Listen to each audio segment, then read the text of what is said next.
और तभी विमानों का आगमन होता है। सती पूछती हैं, तब पता चलता है कि पिता के यहां एक उत्सव चल रहा है जिसमें सती को निमंत्रण नहीं है। सती कहती हैं कि पिता के यहां, मित्र के यहां, गुरु के यहां तो बिना बुलाए जाना चाहिए। महादेव कहते हैं अच्छी बात है, बिना बुलाए जाना चाहिए, पर यह बात याद रहे वहां जाकर के यदि विवाद होता हो तो नहीं जाना चाहिए। हमें पता है कि हमारे जाने से, हमारी उपस्थित होने से वहां विवाद हो जाएगा, तो फिर क्यों जाना। लेकिन बहुत समझाया, सती नहीं मानी। अब सती का भी स्वभाव ऐसा माताओं का रहता ही है कि पति में और पिता में ज्यादा दिन कलेश रहे ना, मैं बीच में आके कुछ सुलह करवाऊं। सती गई, महादेव ने गणों को भेजा, क्योंकि पता था कि महादेव कौन है, दिव्य दृष्टि है उनकी, वे जानते हैं कि वहां उपस्थित होने से कलेश होगा, इसीलिए गणों को भेजा। और सब कथा आपको पता है कि वहां जाते ही जब देखा कि किसी ने भी प्रेम से चर्चा तक नहीं की, पिता ने तो मुंह फेर लिया सती को देख करके, केवल मां ने बैठ करके बात की। यज्ञ दर्शन करने के लिए जब गई और जब वहां महादेव का स्थान नहीं देखा, क्रोध में भर गई सती, और जितने देवता आए थे सबको सुनाने लग गई। बोले आपको विष्णु नहीं दिखाई दे रहे हैं, ब्रह्मा नहीं दिखाई दे रहे हैं, वे दोनों क्यों नहीं आए? क्योंकि महादेव का स्थान नहीं है, और आप लोग यहां मुंह उठाए चले आए सब।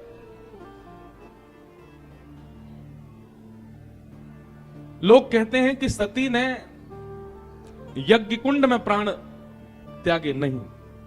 मानस जी में गोस्वामी जी कहते हैं कि श्री सती ने महादेव के अपमान को देख अपनी योगाग्नि से ही अपने देह का त्याग कर दिया। आसन पर बैठी है नेत्र बंद करके, और महादेव का अपमान सह नहीं पाई, अपनी ही योगाग्नि से दग्ध होकर के अपने तन का त्याग कर दिया। और करना ही था, क्योंकि महादेव त्याग जो कर चुके हैं सती का, अब स्वीकार तो करेंगे नहीं। तो सती ने भी गांठ बांधी है कि अब इस तन से तो मुझे स्वीकार करेंगे नहीं, अब दूसरा तन ही धारण मुझे करना पड़ेगा। पर योगाग्नि से अपने शरीर को त्यागने से पूर्व सती क्या कहती हैं?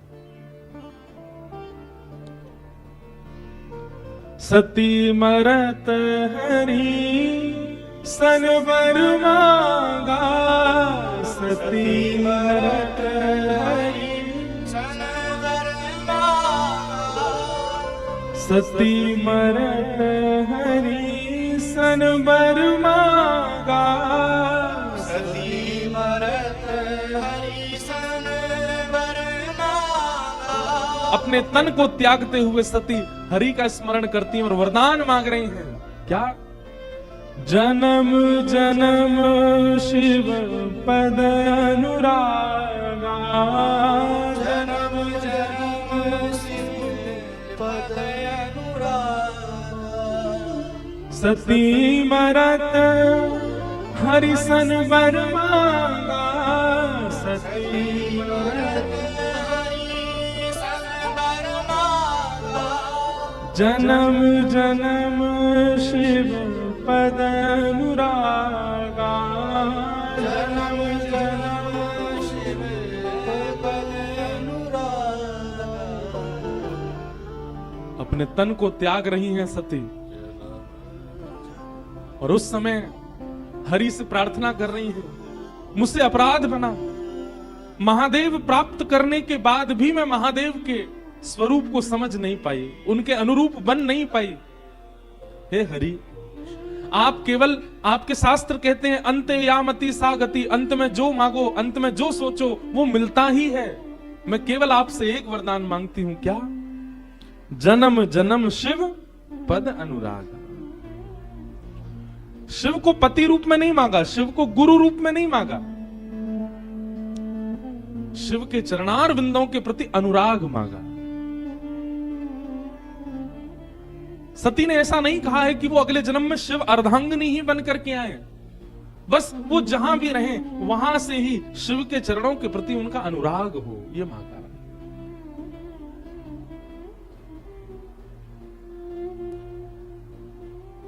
देखते ही देखते यज्ञ के मध्य में पंचाग्नि प्रकट हो गई और सती ने अपने तन का त्याग कर दिया। गण दौड़े दौड़े गए, जाकर के महादेव को जैसी बताया, महादेव तो जानते ही थे कि ऐसा होना है।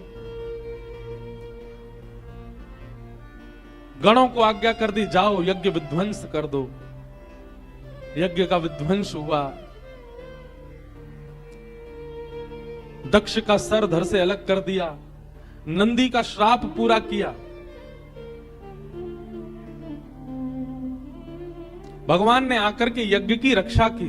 नारायण भगवान ने आकर के शिव के क्रोध को शांत किया। बोले यज्ञ विध्वंस मत करो, हम तो यज्ञ की रक्षा के लिए आते हैं पृथ्वी पर।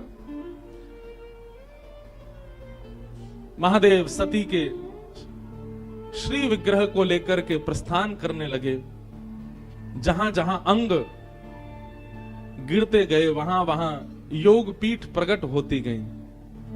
संपूर्ण भारत को पवित्र कर दिया सती ने। इस प्रकार श्री सती मैया महादेव के चरणों में विलीन हो गई और अंत में मांगा गया वरदान सती को फलीभूत हुआ। कैसे? तेहि कारण हिम गिरि ग्रह जाई, तेहि कारण हिम गिरि जनमी पार्वती तन पाई, जनमी पार्वती तन पाई। वही सती अपने अंत में जब शिव चरणारविंदों की कामना करती हैं, अगले जन्म में वही हिमाचल की पुत्री, हिमालय की पुत्री पार्वती के रूप में प्रकट हुई। पराम्बा जगदम्बा श्री पार्वती मैया की, श्री पार्वती जी का प्रादुर्भाव हुआ।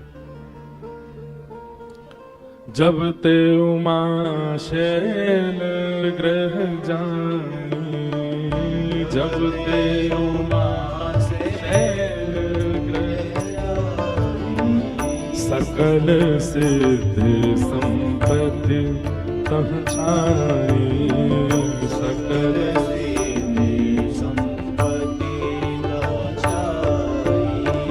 जहां तहां मुनि न सुआश्रम कीन्हे,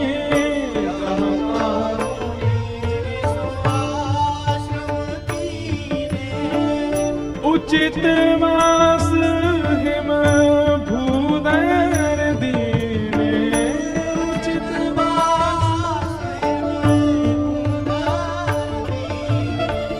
उचित वास हिम भूदर दीने,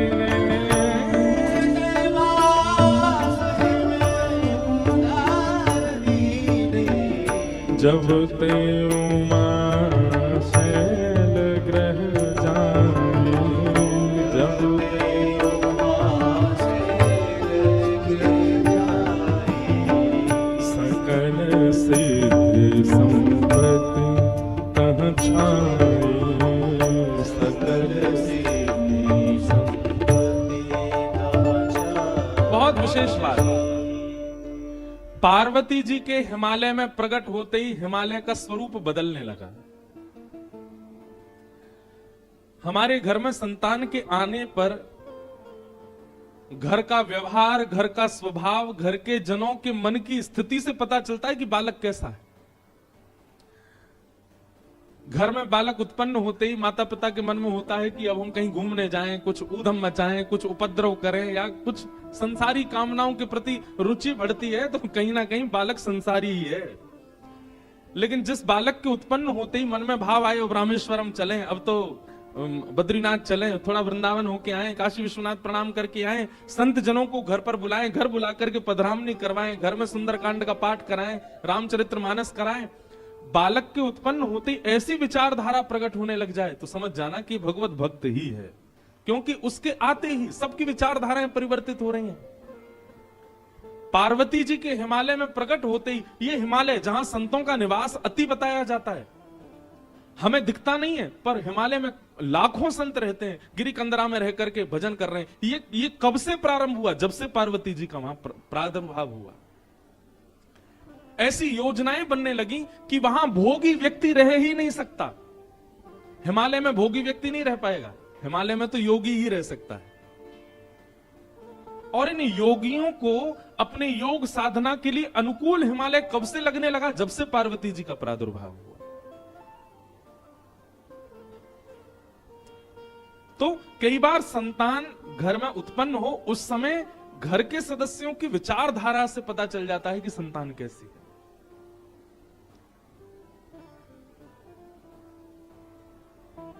पार्वती जी का प्रादुर्भाव हुआ। आहा, सब जगह समाचार पहुंच गया, पर्वतराज हिमालय की पुत्री ने जन्म लिया है। संत जन हिमालय पर जाकर के अपने अपने डेरा जमाने लगे, शुभ संकेत होने लगे, सब जगह भजन साधना आदि सब योग बल प्रारंभ होने लगा। नारद जी महाराज को जब ये समाचार पड़ा कि हिमालय के यहां पुत्री ने जन्म लिया है, नारद जी पहुंचे और हिमालय ने खूब स्वागत किया, सत्कार किया। संत पधारे,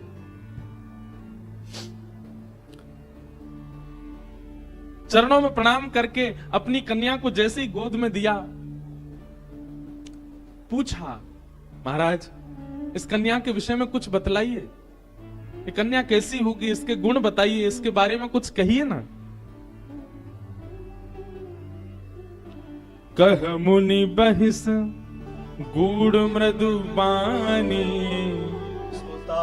तुम्हारी सकल गुण खानी, सुंदर सहज सुशील सयानी, नाम उमा अंबिका भवानी। आपने महादेव के दर्शन किए यहाँ रामेश्वर भगवान के, और रामेश्वर भगवान के दर्शन करने के बाद आपने पार्वती जी का दर्शन किया। यहाँ पार्वती जी चतुर्भुज रूप में खड़ी है, चतुर्भुज रूप में विराजमान है। हमारे एक पंडित जी बोले, नारायण भगवान यहाँ क्यों खड़े हैं? मैंने कि नारायण नहीं है, पार्वती जी हैं चतुर्भुज रूप में। यहाँ पर भी विवाह उत्सव, एक बार मुझे याद है, मैंने शायद पिताजी की कथा में आया था 2011 में, तब मैंने यहाँ कोई उत्सव दर्शन किया था। तब इतनी भीड़ नहीं थी यहाँ रामेश्वरम में, इतनी व्यवस्था भी नहीं थी और इतनी भीड़ भी नहीं थी। ये पीछे वाला जो द्वार है, यहीं से ही भीतर प्रवेश कर जाते थे हम तो, और घूमते घामते दर्शन भी कर लेते थे। और वो भी कथा भी दिसंबर जनवरी में ही हुई थी, ये मौसम है, इसी समय भीड़ आती, तब भी इतनी भीड़ नहीं थी। तब हमने यहाँ पर पालकी में महादेव जाते हैं सज धज के, दुल्हा बन के, ऐसे कुछ देखा तो था, मुझे याद नहीं है वो क्या था। या ऐसा था कि रात्रि में शयन के लिए पार्वती जी के कक्ष के पास महादेव जाते हैं सज धज के पालकी में बैठ करके। पार्वती जी का दर्शन कितना मंगलमय है यहाँ पर भैया। ये पराम्बा है, जगदम्बा है। अब यहाँ पर गोस्वामी जी ने नाम दे दिया, नाम उमा अंबिका भवानी। ये भवानी है, पूरे विश्व की मैया हैं, इनको प्रणाम करो, वंदन करो। सब लक्षण संपन्न कुमारी, होई संतत पियहि प्यारी। आपकी इस लाली में सारे गुण हैं, सर्वगुण संपन्न है आपकी कन्या। और सबसे विशेष गुण पर प्रकाश डालते हुए नारद जी महाराज कहते हैं, आपकी जो ये लाली है ना, ये ब्याह के बाद अपने पति की अति प्रिय होगी। इनके जो पतिदेव होंगे वो इनसे बहुत प्रेम करने वाले होंगे, इसलिए आप बिल्कुल चिंतित मत होइए, आपकी लाली में सारे गुण ही गुण हैं। हिमालय महाराज बोले, आप तो गुणी गुण बताते जा रहे हो, कोई अवगुण नहीं है क्या? बंधु एक बात बहुत ध्यान से सुनो, सब लोग इधर देखो। पृथ्वी पर यदि आप जन्मे हो तो यह बात निश्चित है कि आपके अंदर अवगुण होगा ही होगा। चाहे वो कोई वक्ता हो, चाहे वो कोई मठाधीश हो, चाहे वो कितना भी बड़ा वेदज्ञ हो, चाहे वो कितना भी बड़ा नेता हो, चाहे कोई भी क्यों ना हो, इस संसार में यदि हम घूम रहे हैं, जन्म लेकर के विचरण कर रहे हैं, इस गुरुत्वाकर्षण में हम लोग चिपके हुए हैं, तो इसका मतलब ये निश्चित है कि हमारे अंदर अवगुण है। कोई सर्वगुण संपन्न नहीं है इस संसार में, सबके अंदर अवगुण होते हैं। गुण ज्यादा होते हैं तो स्वर्ग में रहा जाता है, अगर हम लोग अवगुण रहित हो जाएं, हमारे सारे अवगुण नष्ट हो जाएं, तो पृथ्वी का गुरुत्वाकर्षण हमको पकड़ नहीं पाएगा, हम उड़ने लगेंगे आकाश में। वायु में तैर के ही पहुंच जाओगे धनुषकोडी। आप पृथ्वी पर स्थिर हो, इसका मतलब है कि आप में अवगुण है, इसीलिए पृथ्वी ने आपको पकड़ करके रखा है। गुण ज्यादा होंगे तो स्वर्ग मिलेगा, अवगुण ज्यादा होंगे तो नरक मिलेगा, दोनों बराबर होंगे तब पृथ्वी पर आता है मानव। अब पृथ्वी पर आकर के कर्मानुसार या तो गुण बढ़ा ले या अवगुण बढ़ा ले, वो उसके हाथ में होता है। भगवान 50-50 करके भेजते हैं मानव को। हमारा रेशियो बढ़ता घटता रहता है, क्योंकि हम लोग धाम में बैठे हैं, तीर्थ में बैठे हैं, कथा सुनने के लिए स्पेशली छुट्टी लेकर के काम वाम छोड़ के आए, तो ये बात निश्चित है कि हमारे अंदर गुण 50 से 55% होंगे। लेकिन इसका मतलब ये नहीं कि अवगुण बिल्कुल नहीं है, 45% अवगुण है हमारे भीतर, इसीलिए हम पृथ्वी पर। अच्छा, एक बात आपको बड़ी विचित्र बताएं, हमारा उद्देश्य क्या है, लक्षण क्या है? हम 100% गुण करने हैं क्या? नहीं। अगर गुण की मात्रा बहुत ज्यादा हो गई तो स्वर्ग मिलेगा, शिवलोक नहीं मिलेगा, रामलोक नहीं मिलेगा, कृष्णलोक नहीं मिलेगा। भागवत जी कहती हैं भगवत धाम की प्राप्ति के लिए तो शून्य होना पड़ेगा, गुण भी नहीं अवगुण भी नहीं, दोनों शून्य हो। आप कहोगे ये कैसे संभव होगा? स्वयं भगवान बताते हैं,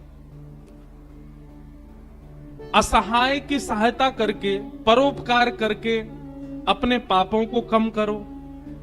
दूसरों की सहायता करने से पाप कम होते हैं, और उपस्थित भोग भोगने से, जैसे ब्याह कर लिया, धन हो गया तो गाड़ी खरीद ली, बढ़िया घर बना लिया, ये उपस्थित भोग हैं। इन उपस्थित भोगों को भोगने से पुण्य कम होते हैं। अब आप कहोगे ये शून्य हो गए, ये कैसे पता चले? जित देखूं उतित श्याममयी है, जिसको देखो उसमें ही राम जी दिखने लग जाएं, जिसको देखो उसमें ही गुण दिखने लग जाए, समझ जाना पाप और पुण्य दोनों शून्य हो गए। बहुत विस्तृत है ये भाव, हमने सूक्ष्म में सुना दिया है।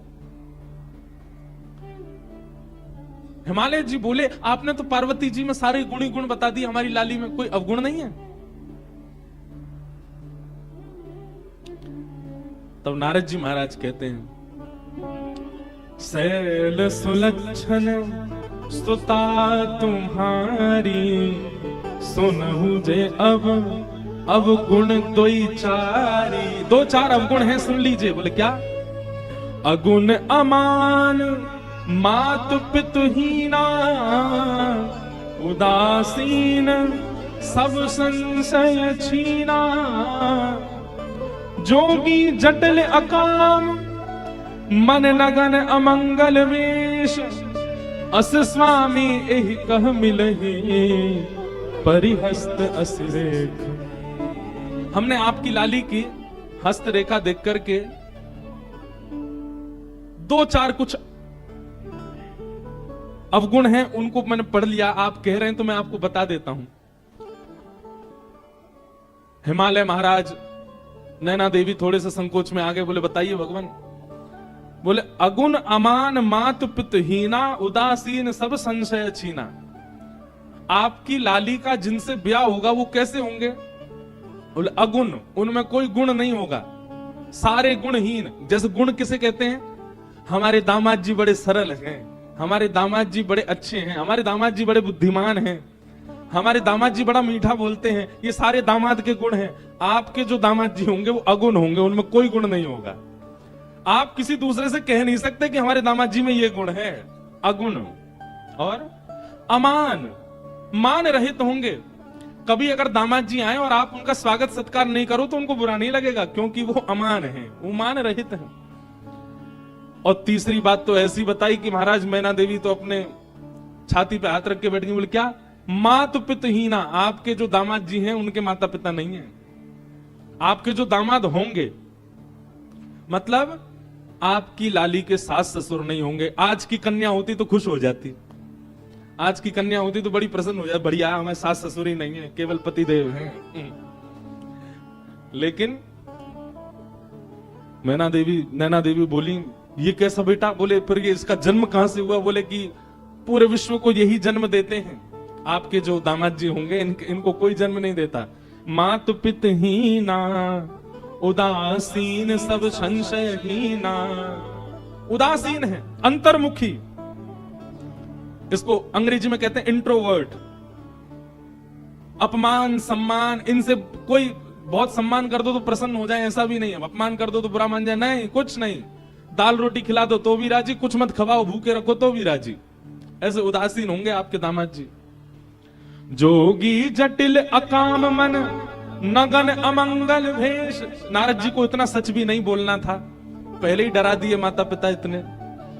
बोले कैसे होंगे? बोले जोगी जटिल। जटिल किसको कहते हैं? बोले बिल्कुल जड़ के भांति जो होता है। अकाम मन, बोले काम दूर दूर तक स्पर्श नहीं करेगा उनको। अकाम मन, कोई कामना नहीं होगी उनके मन में। जिनकी नगरी में आप बैठे हो उनके गुण सुन लीजिए। अकाम मन और नगन अमंगल भेष। सब लोग सावधानी से सुनो। बोले कैसे होंगे जिनसे इनका ब्याह होगा? बोले नग्न, वस्त्र पहना दो तो ठीक, नहीं पहनाओ तो कोई बात नहीं। अमंगल भेष। एक कथा में एक महात्मा जी से सुन रहे थे।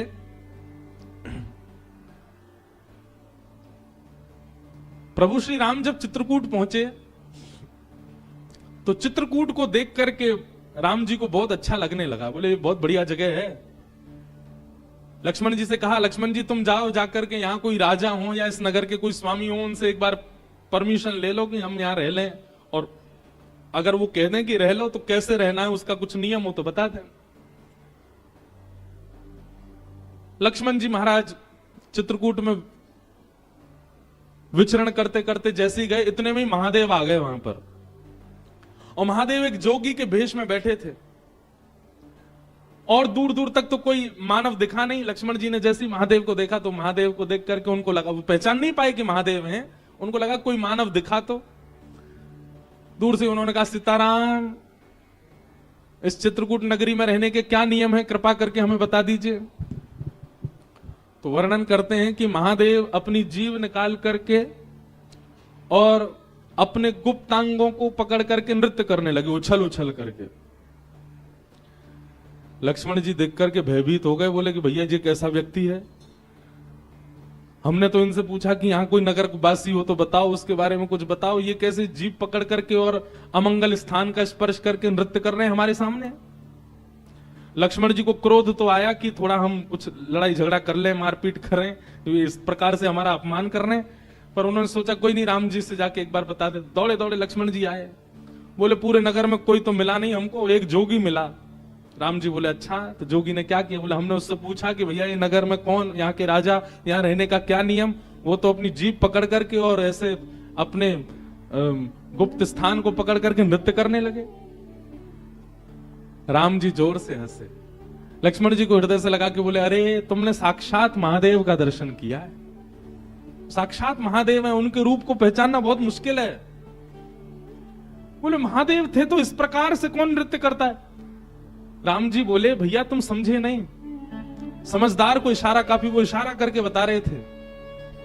उन्होंने कहा कि इस नगरी में यदि रहना है तो सबसे पहले जीव पकड़ी। बोले वाणी वेगम, अपनी जीव को वश में रखना, रसना को वश में रखना, ज्यादा बहुव्यंजन पाने की इच्छा मत रखना।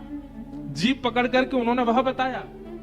और दूसरी उन्होंने हमको आज्ञा की है कि भाई वनवासी बने हो, वन में रहने के लिए आए हो, तो अपने काम पर भी विजय प्राप्त कर लेना। इन दो चीजों पर विजय प्राप्त करके वन में रहा जा सकता है, ये संकेत किया है उन्होंने। लक्ष्मण तुम समझ नहीं पाए। लक्ष्मण जी तो बड़े बाहुबल हो गए। बताओ महादेव सामने आए, मैं उनको पहचान भी नहीं पाया। राम जी ने दूर से सुनकर के बता दिया कि वो महादेव हैं। तो ऐसे हैं महादेव। अगर किसी की बहुत प्रबल इच्छा हो कि मैं महादेव का प्रत्यक्ष दर्शन करूं, तो संसारी व्यवहारों से पहले अपने आप को ऊपर ले जाना, क्योंकि महादेव प्रकट होंगे, उनके आव भाव गुण स्वरूप को समझ पाना बहुत मुश्किल है, हर कोई नहीं जान पाएगा। नारद जी महाराज बोले, जोगी जटिल अकाम मन नगन अमंगल भेष। ऐसा भेष होगा आपके दामाद का। अस स्वामी एहि कह मिलहि परी हस्त अरि रेख। मैंने इनकी हस्त रेखा देख करके ये पहचान लिया है।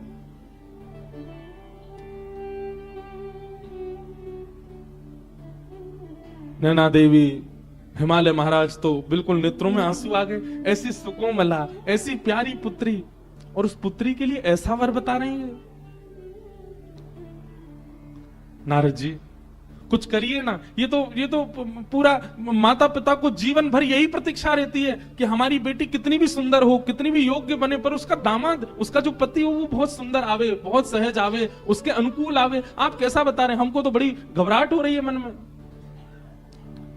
तब नारद जी महाराज बोले, इसका एक उपाय हो सकता है। क्या? बोले, जितने गुण लक्षण हमको पार्वती जी की रेखा देख करके और इनके मस्तिष्क को पढ़ करके दिख रहे हैं, ये सारे गुण लक्षण यदि किसी दैव पुरुष में हो और उनसे इनका ब्याह हो जाए तो मंगल हो जाएगा। यदि ये सारे अवगुण किसी मानव में होंगे तो वो मानव उचित नहीं है, लेकिन ये सारे गुण लक्षण अगर किसी देव में हो और उनसे इनका ब्याह हो जाए तो मंगलकारी होगा।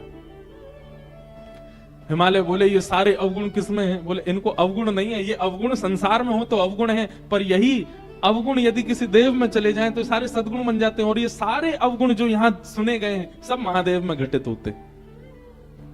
महादेव ऐसे ही है। अगर महादेव आपकी पुत्री को स्वीकार कर लेंगे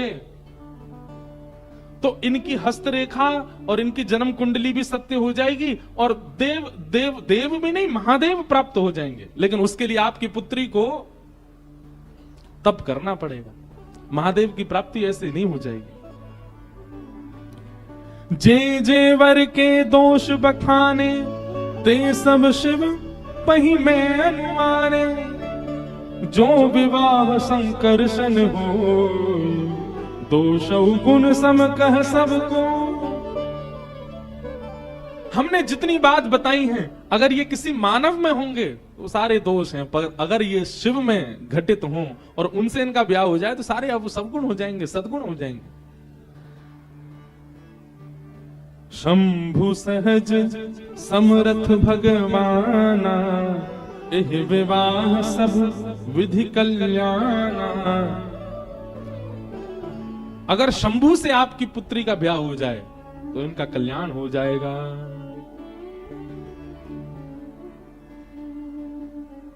करना क्या होगा?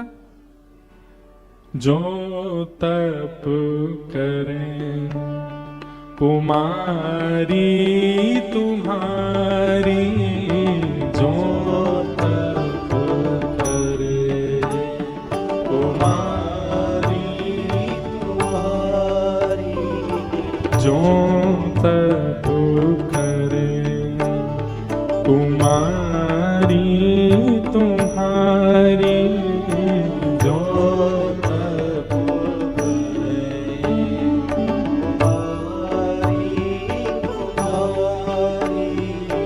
भावे अमित सकहि त्रिपुरारी।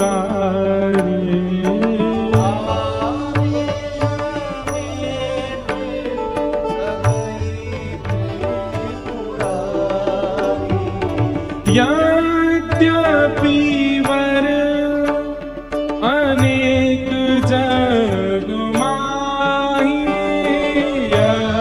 यद्यपि वर अनेक जग माही, यद्यपि वर अनेक जग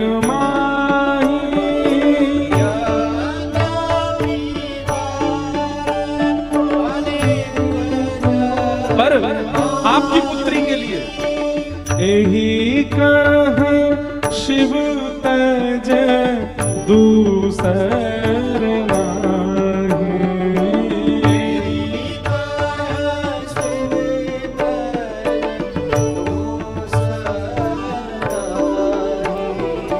जो तप करे कुमारी तुम्हारी,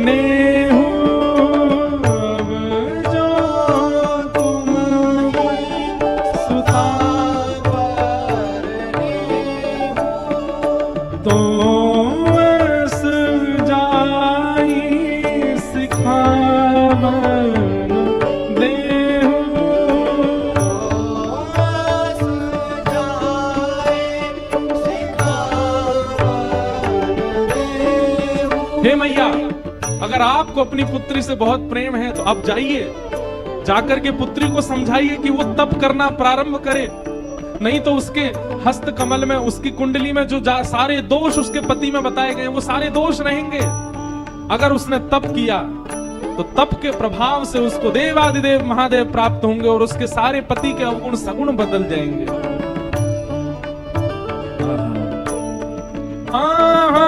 करे सो तप जे मिलहि महेशु,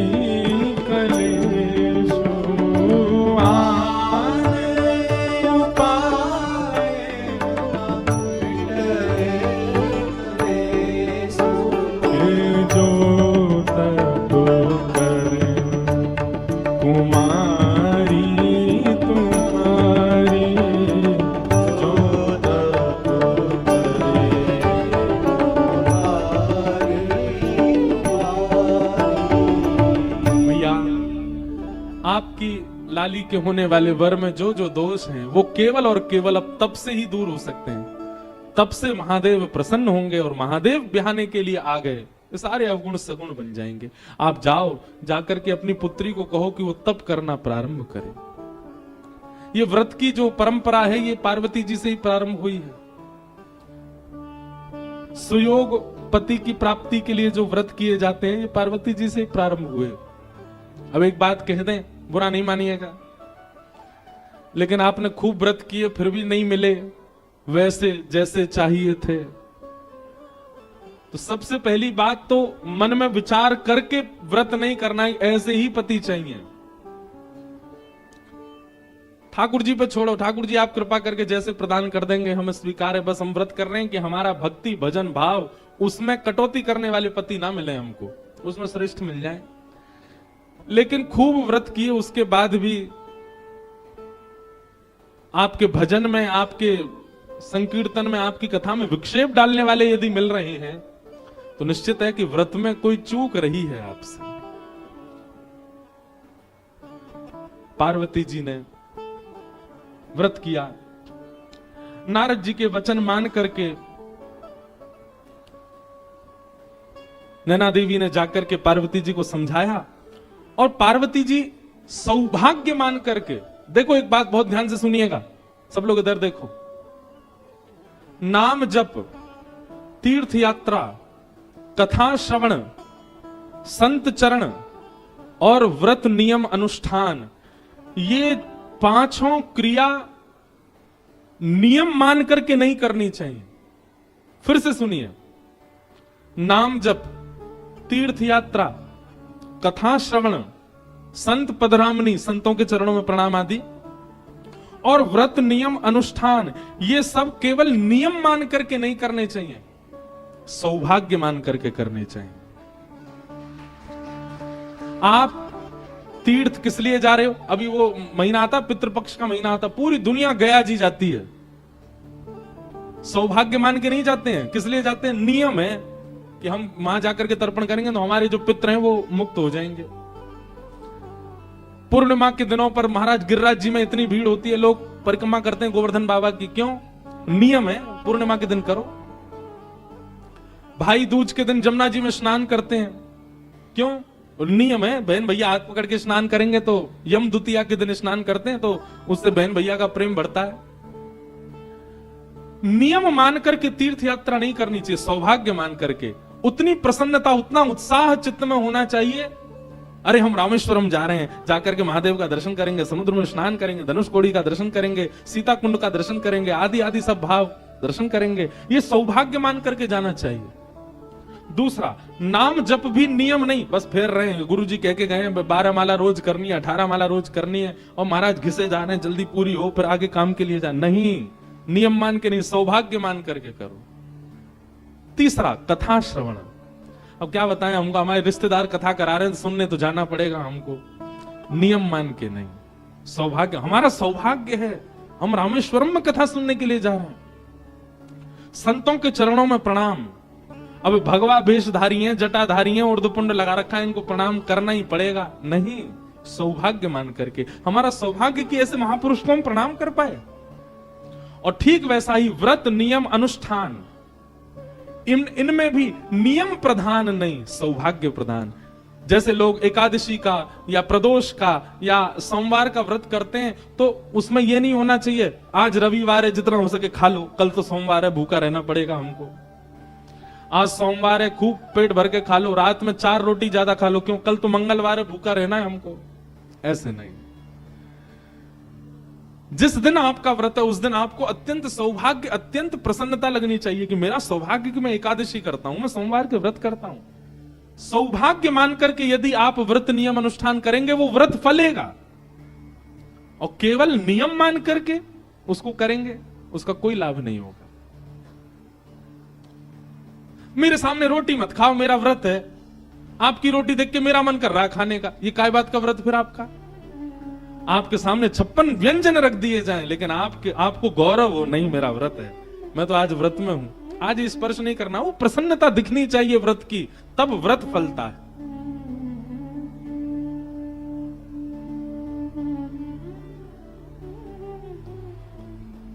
और जैसा तप बता करके गए,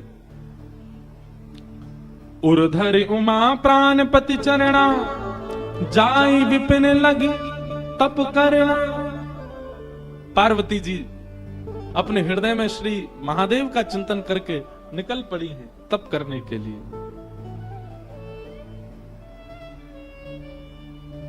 आहा। मानस जी में गोस्वामी जी वर्णन करते हैं पार्वती जी ने कैसा तप किया। बोले अस तप काहू न कीन भवानी, ऐसा तप आज तक किसी ने किया ही नहीं। भय अनेक धीर मुनि ज्ञानी, बड़े बड़े ज्ञानियों ने भी जब पार्वती जी को देखा, देख करके सब आश्चर्यचकित हो गए। ऐसा तप आज तक किसी ने किया ही नहीं जैसा पार्वती जी कर रही है। अच्छा एक बात, अब व्यवस्था में तप करना, जैसे कि पार्वती जी अत्यंत रूपवान हैं, पार्वती जी के पिता अत्यंत संपन्न हैं, जन्म से ही लाड़ प्यार और सब प्रकार की अनुकूल परिस्थितियां पार्वती जी ने देखी हैं, और उसके बाद में इस प्रकार का तप कर रही हैं, ये आश्चर्य की बात है। और जिस व्यक्ति ने बचपन से ही कुछ देखा ही नहीं, बिल्कुल अभाव ही देखा, वो तप कर ले तो कोई बड़ी बात नहीं, उसने बचपन से ही तप किया है। लेकिन पार्वती जी, उन्होंने तो जीवन में अभाव देखा ही नहीं है, और आज वे जाकर के तप कर रही हैं, तो उनका तप अति विलक्षण है। आहा।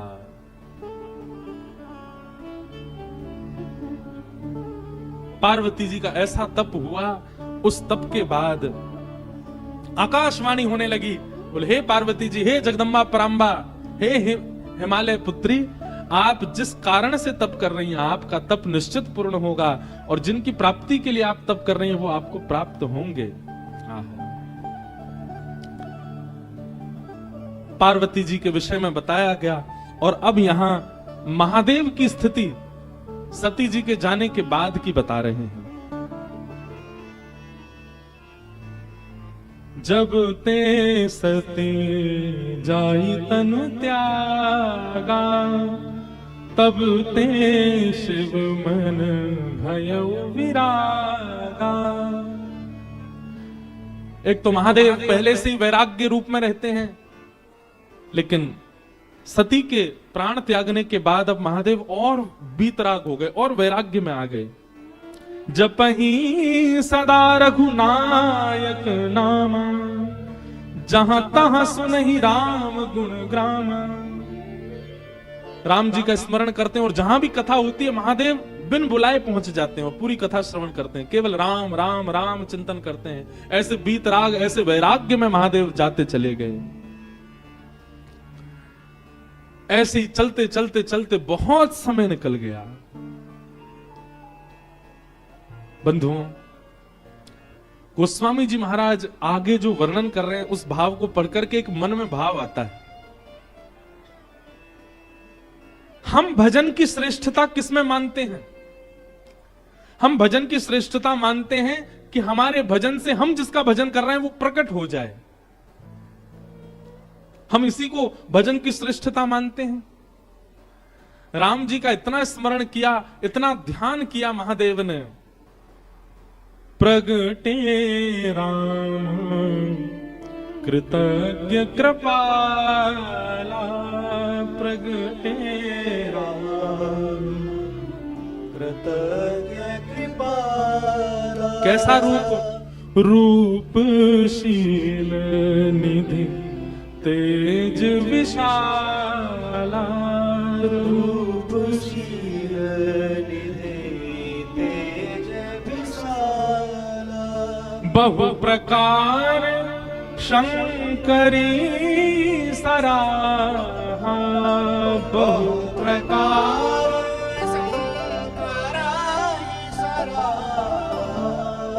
तुम बिन अस व्रत को निर्वाह, तुम बिन अस व्रत को निर्वाह। सती के जाने के बाद महादेव ने ऐसा व्रत किया, ऐसा तप किया, ऐसा स्मरण किया राम जी का कि राम जी को प्रकट होना पड़ा। प्रसन्न मुद्रा में श्री राम जी प्रकट हो गए महादेव के सामने। आगे जो हुआ वो अद्भुत है। नियम तो आज तक हमने ऐसा सुना है कि देव प्रकट होकर के कहते हैं कि वरदान मांगो, परंतु राम जी प्रकट होकर के महादेव से कह रहे हैं हमको वरदान दे दो। महादेव की प्रतिज्ञा से, महादेव के तप से राम जी प्रकट हो गए। और प्रकट होकर के राम जी महादेव से बोले हम आपसे बहुत प्रसन्न हैं, आपके भजन से बहुत प्रसन्न हैं, अब हम आपसे कुछ मांगना चाहते हैं। ये तो उल्टा ही हो गया। भजन उसको श्रेष्ठ मानो कि आराध्य प्रकट होके कहे कि हमको कुछ दे दो। अब बिनती मम सुनहु शिव, जो मुंह पर निज नेह, जाई विवाह भूषण जही, यह मुहि मांगो दे।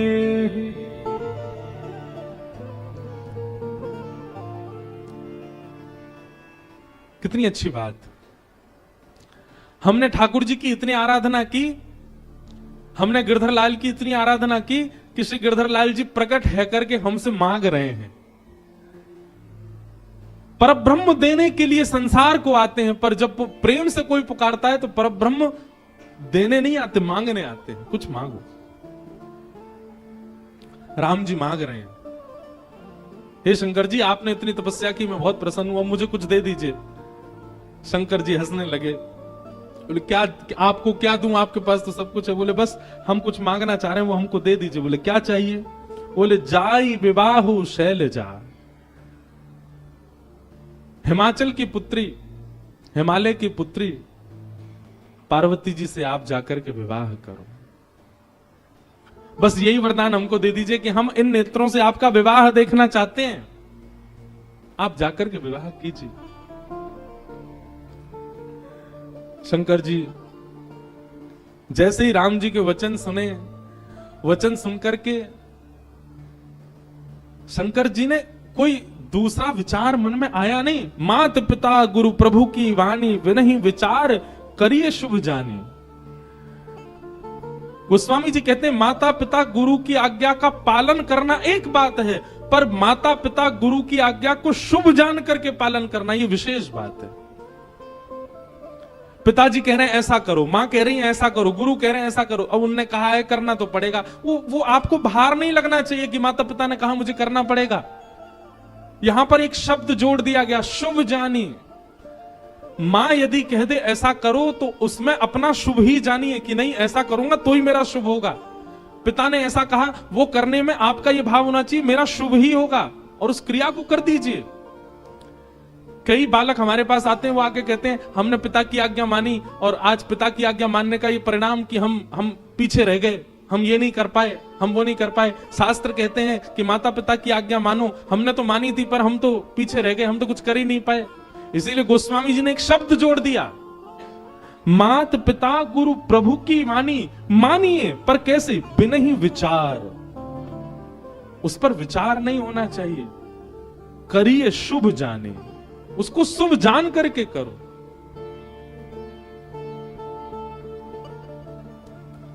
एक नगर के एक सेठ जी, बहुत धनवान संपन्न, सबसे बड़े सेठ थे एक नगर के। एक दिन अपने पुत्र को डांट रहे थे, बोले इतना बड़ा होता जा रहा है, तेरे को धन कमाना नहीं आता, धंधा करना नहीं आता, व्यापार करना नहीं आता। अरे बुद्धिमान व्यक्ति होता है, शुद्धि व्यक्ति होता है तो मरे हुए चूहे से भी धन कमा लेगा, और तेरे लिए सब कुछ बना के खड़ा कर दिया, अब भी तू इसका इसका इसका व्यापक नहीं कर पा रहा, इसको और विस्तृत नहीं कर पा रहा। तभी सेठ जी के घर में काम करने वाली एक उनका बेटा भी वहीं खड़ा था।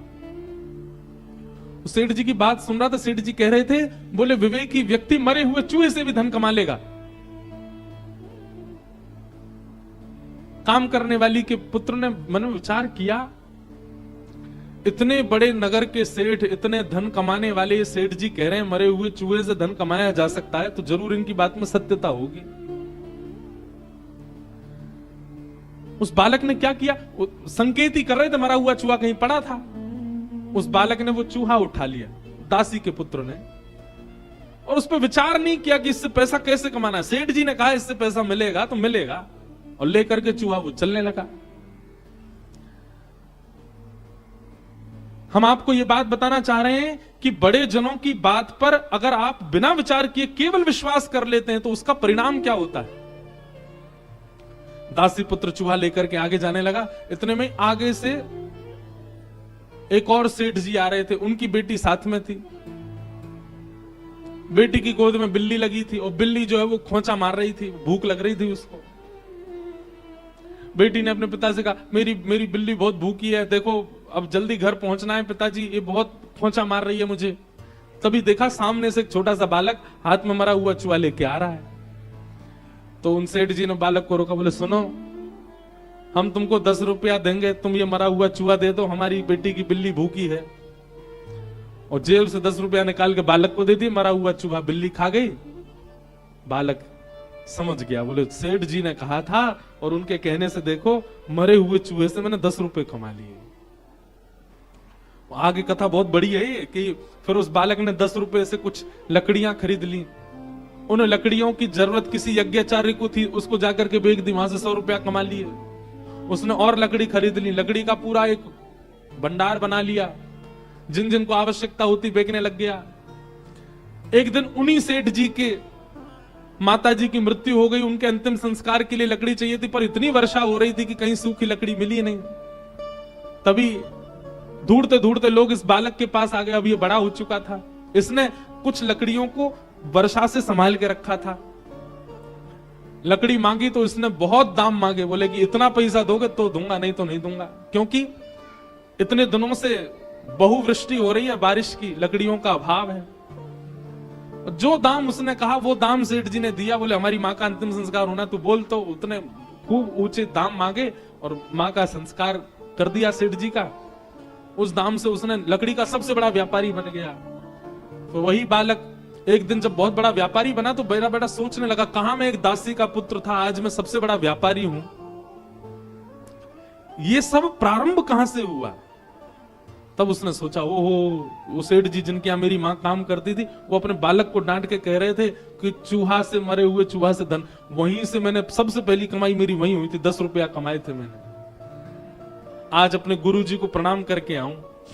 और बालक सोने का चूहा बना करके ले गया, छोटा सा, और सेठ जी के पास गया, उनके चरणों में रख करके बोला, जय हो मेरे गुरुदेव, आपके एक वचन का मैंने बिना विचार किए पालन किया, विश्वास करके पालन किया, आज मैं पूरे विश्व का, नगर का राजा बन गया हूं आपकी कृपा से। कहने को एक कथा है, पंचतंत्र की कथा है, छोटे बच्चों को पढ़ाने वाली कथा है, पर इसमें बहुत विशेष बात है। हम व्यासपीठ पे बैठ के, रामेश्वरम तीर्थ में बैठ करके कह रहे हैं। वैसे तो यहाँ बच्चों की संख्या कम है, पर हमको सुनने वाले बच्चे ऑनलाइन बहुत ज्यादा हैं, उनसे हम कहना चाह रहे हैं, गोस्वामी जी की इस बात को देखिए। मात पिता गुरु प्रभु की वाणी, विनही विचार करिए शुभ जानी। सबसे पहले बात तो माता पिता की आज्ञा मानना शुरू करो, और फिर दूसरी बात, माता पिता की आज्ञा में विनय ही विचार, उसमें विचार मत करो, करिए शुभ जानिए। अरे जिन राम के देश में हम रहते हैं, दशरथ जी की आज्ञा मान करके तुरंत चल दिए, पिता आज्ञा प्रधान है, निकल पड़े, और पिता की आज्ञा मान करके राम जी वन गए तो राम जी बन गए। आज राम बन गए, आज सब राम जैसा बनना चाहते हैं। इसलिए कई बार आपको लगेगा कि माता पिता की बातें आपके लिए अनुचित हैं, वो उचित नहीं है। महादेव परम उदासी हो चुके हैं, अब परम बीतराग हो चुके हैं। विवाह का दूर दूर तक भी संकेत महादेव के चित्त में नहीं था सती के जाने के बाद, पर राम जी ने आकर के जब कहा, जाई विवाहु शैलजा यह मुहि मांगे देहु, राम जी हाथ पसार करके महादेव से कह रहे हैं, बोले हम मांगना चाहते हैं कि आप हिमालय की पुत्री से जाकर के विवाह करो। सुनते ही महादेव खड़े हो गए, बोले आपकी जो आगे, आप जो कहेंगे करेंगे, उसमें कोई किंतु परंतु वाली बात नहीं, हम करेंगे विवाह।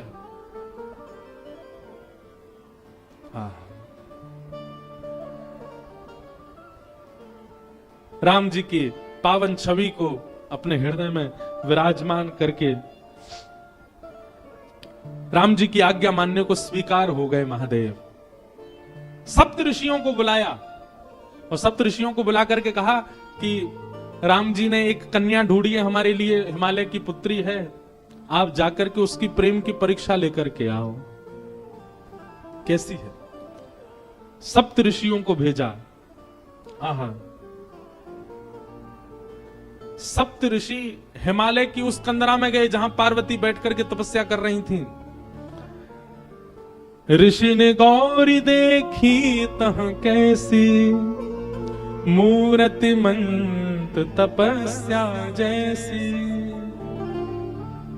सप्त ऋषि लेने के लिए गए थे परीक्षा, पर दूर कंदरा में बैठी हुई जैसे ही गौरी को देखा, पार्वती जी को देखा, तो सप्तऋषि बोले उनको कन्या नहीं दिखाई दी, उनको शैलजा नहीं दिखाई दी, उनको पार्वती नहीं दिखाई दी, तो बोले साक्षात तपस्या ही मानो बैठी हो, ऐसी लग रही है पार्वती जी।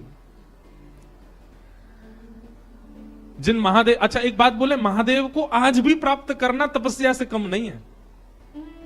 आज भी इतने सहजता से महादेव मिलते नहीं है। थोड़ी थोड़ी तपस्या तो सबको करनी पड़ती है, चाहे थोड़ी सही करनी तो पड़ती है।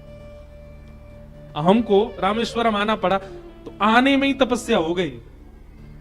जो लोग ट्रेन से आए हैं उन्होंने तो घनघोर तपस्या करी है, पर जो फ्लाइट से आए हैं उनकी भी तपस्या कम नहीं है।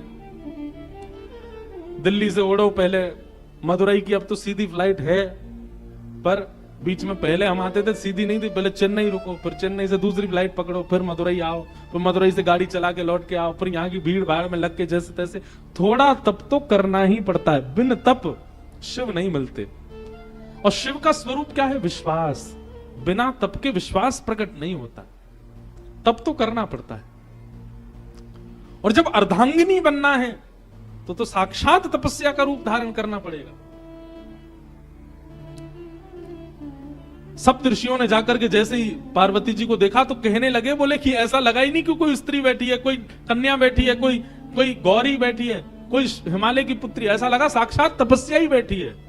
ऐसी तपस्या।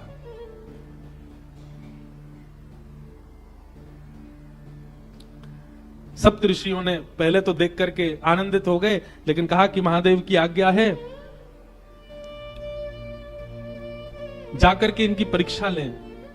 सप्त ऋषियों ने जाकर के परीक्षा ली। बोले बताओ ए कन्या, तुम यहां बैठ करके क्यों तपस्या कर रही हो? तुम्हारी तपस्या का कारण क्या है?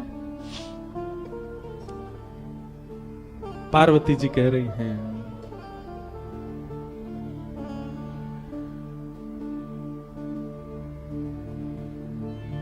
मेरे गुरु नारद ने आकर के जिनके वर्ण के लिए मुझे आज्ञा की है, मैं उन्हीं महादेव की प्राप्ति के लिए यहां तप कर रही हूं, उन्हीं महादेव की प्राप्ति के लिए यहां बैठी। पार्वती जी की बात सुनकर के सप्तऋषि हंसने लगे। बोले किनसे ब्याह करना चाहती हो? बोले महादेव से।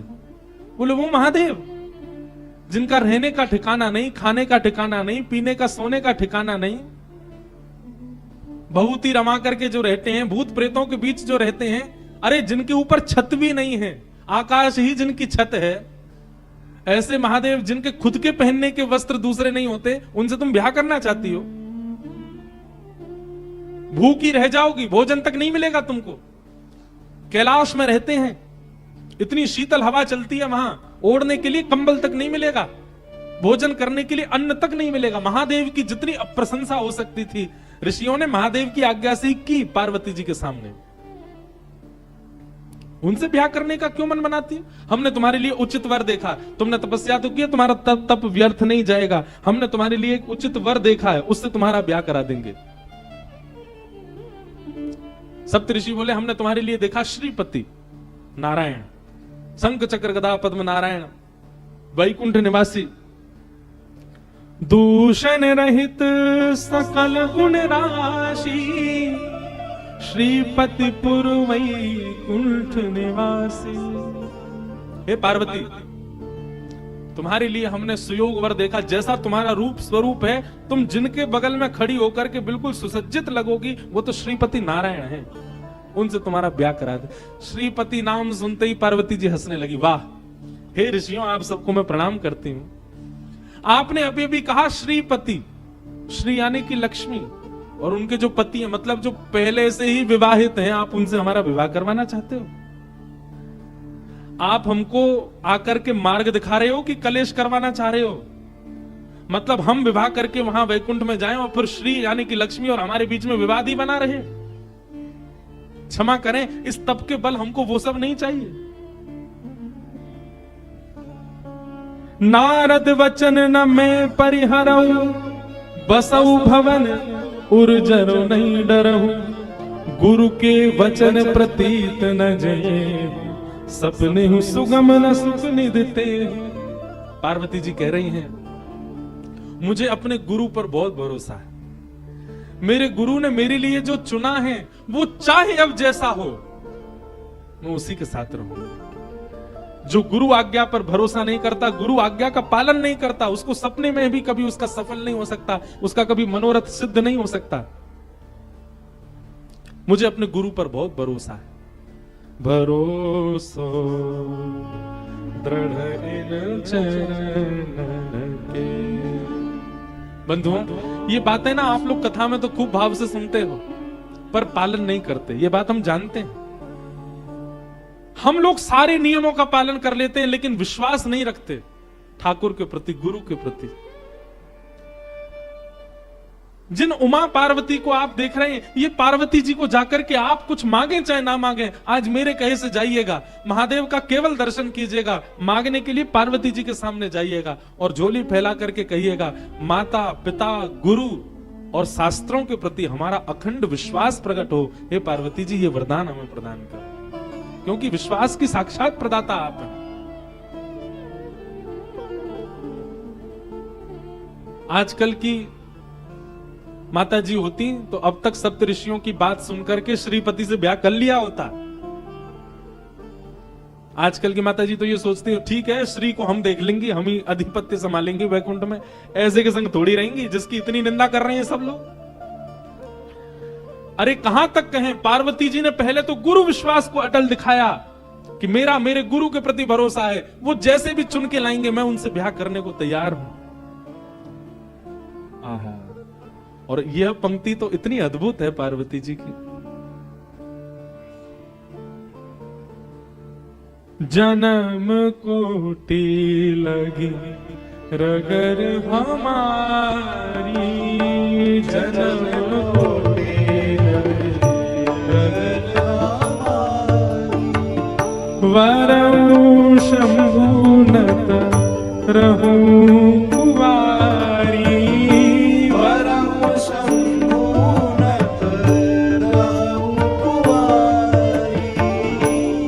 जन्म कोटि लगे रगर हमारी, जन्म कोटि लगे रगर हमारी। पार्वती जी कह रही है कि अब मैंने ये हट कर लिया है, और इस जन्म नहीं, कोटि जन्मों तक मेरा यही हट रहेगा। क्या? वरों शंभु, या तो मैं शिव से ब्याह करूंगी, नहीं तो रहूं कुंवारी, नहीं तो कुंवारी रहूंगी मैं। और केवल इतना ही नहीं, तजऊ न नारद करा उपदेशु,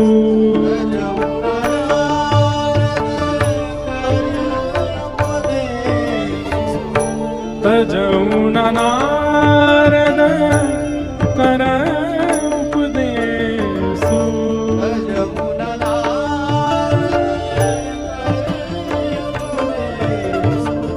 आप कहे सत बार महेशु, आप कहे सत जन्म कुटी रगर हमारी, जन्म कोटि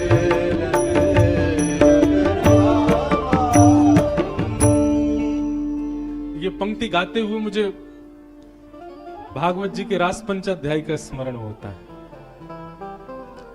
रास पंचाध्याय के प्रणय गीत में गोपियां भी यही कहती हैं ठाकुर जी से, क्या?